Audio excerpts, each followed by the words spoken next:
Nesse sentido que a gente já tem esclarecido então como é que são as intuições empíricas. Então agora a gente vai comentar então sobre as intuições puras. Como é que poderia ser as intuições puras no pensamento kantiano? Essas noções são bem importantes porque elas vão servir de base para a defesa kantiana de que a geometria, a matemática, a física, elas produzem uma ciência, diferentemente da metafísica que não produz ciência.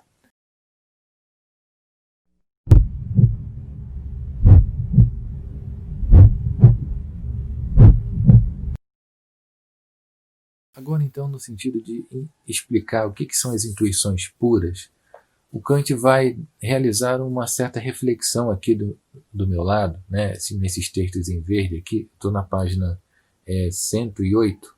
Imagine o seguinte, você tem duas linhas. Com essas duas linhas, você consegue fazer alguma figura?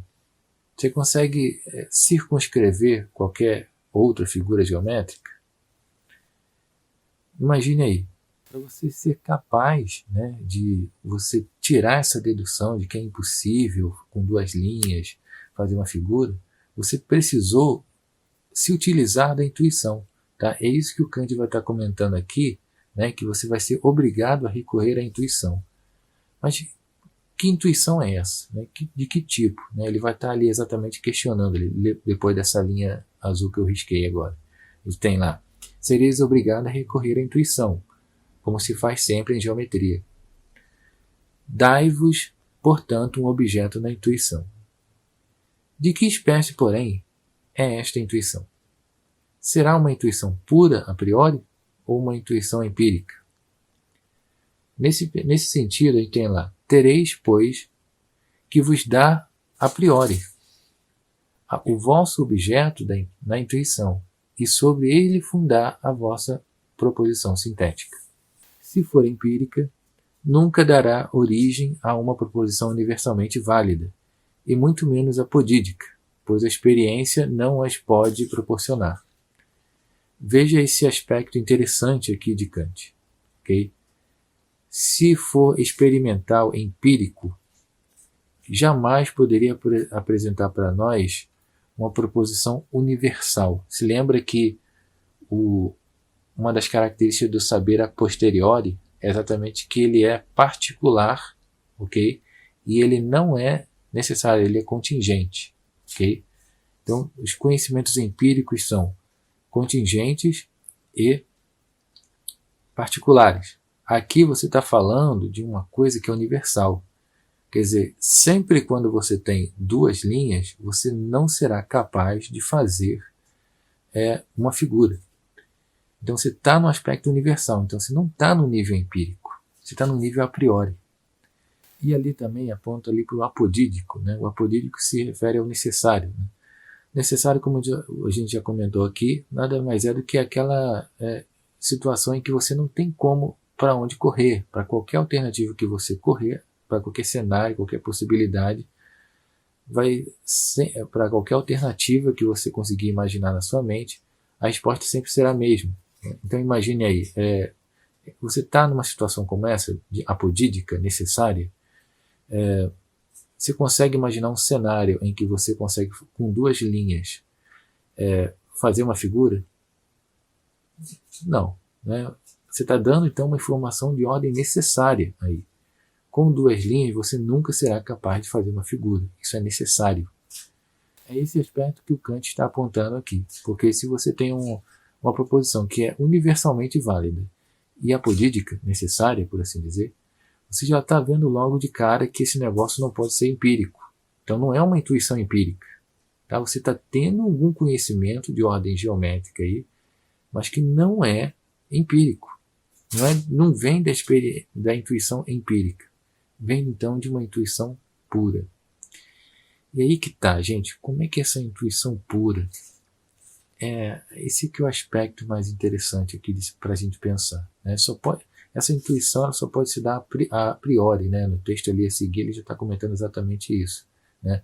Tereis, pois, que vos dá a priori o vosso objeto da intuição, e sobre ele fundar a vossa proposição sintética.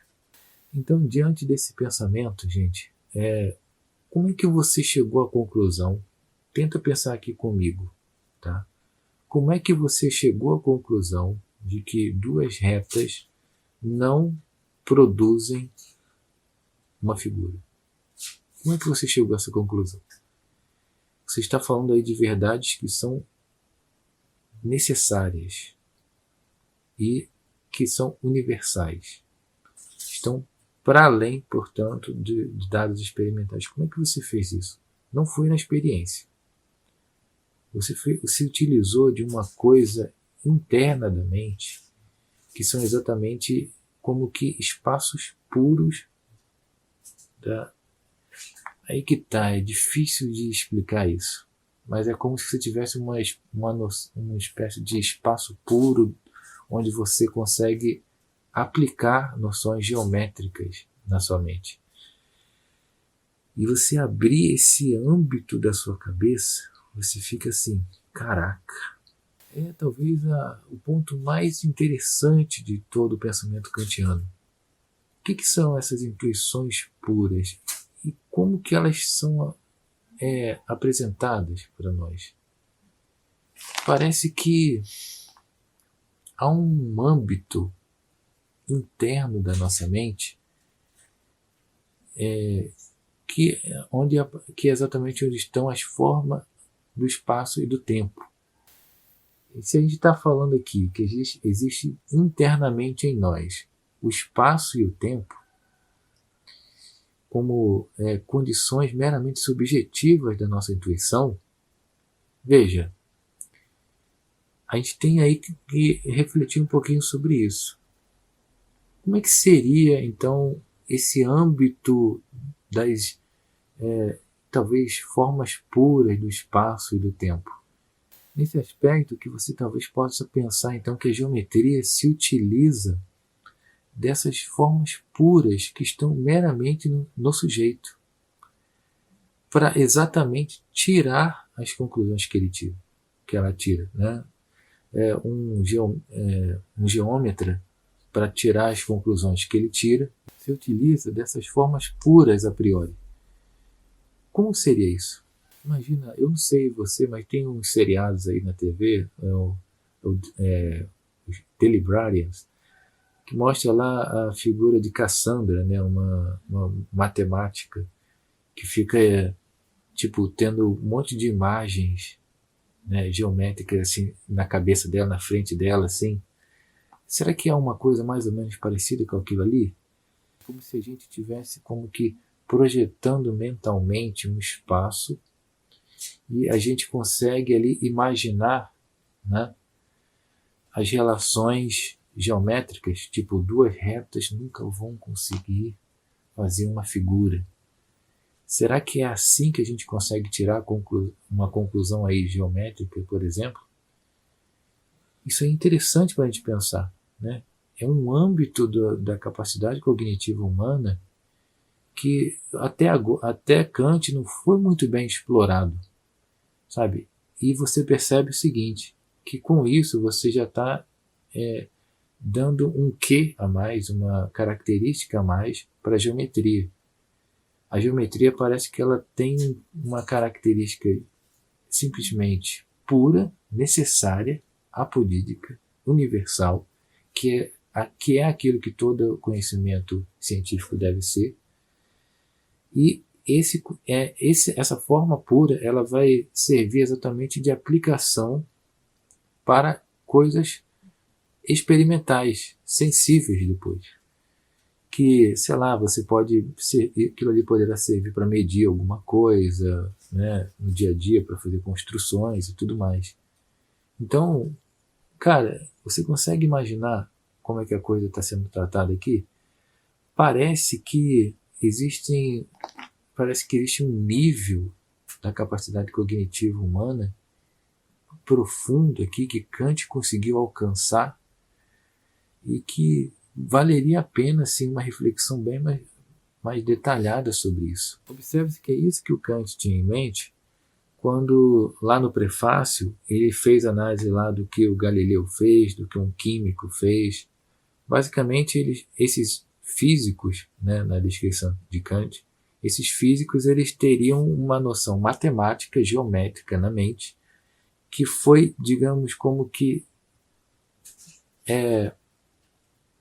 aplicada em algum aspecto da natureza. É um aspecto empírico, sabe? O a priori que está ali como que subjugando o a posteriori. Você imagina que é exatamente a partir dali que você tem a necessidade das informações.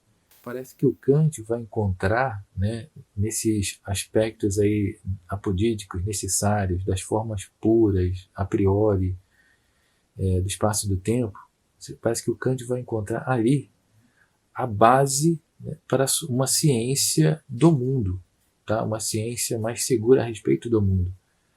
Ele vai entender que a partir dessas noções que a gente vai poder como que interrogar, apresentar certos quesitos para que o mundo responda de acordo com o que a gente quiser.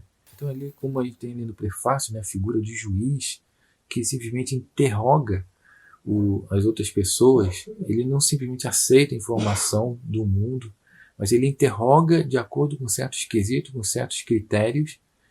E quais são esses quesitos, quais são esses critérios? Provavelmente as formas puras, tá, do espaço e do tempo. Aquilo que a gente conseguiu deduzir dentro das formas puras do espaço e do tempo. O cientista, ele teria então essas formas puras do espaço e do tempo e aplicaria na experimentação. Okay? Assim como o juiz interrogaria de acordo com certos critérios. Ele não aceita a informação simplesmente que vem do mundo. Né? Como ele falou lá, né? Como o aluno que aceita passivamente o que o professor fala. Não. A atitude do cientista tem que ser como a atitude do juiz, que simplesmente interroga de acordo com certos critérios e assimila a informação que ele buscou, certo? Buscou com rigor de necessidade da geometria e assim da matemática também.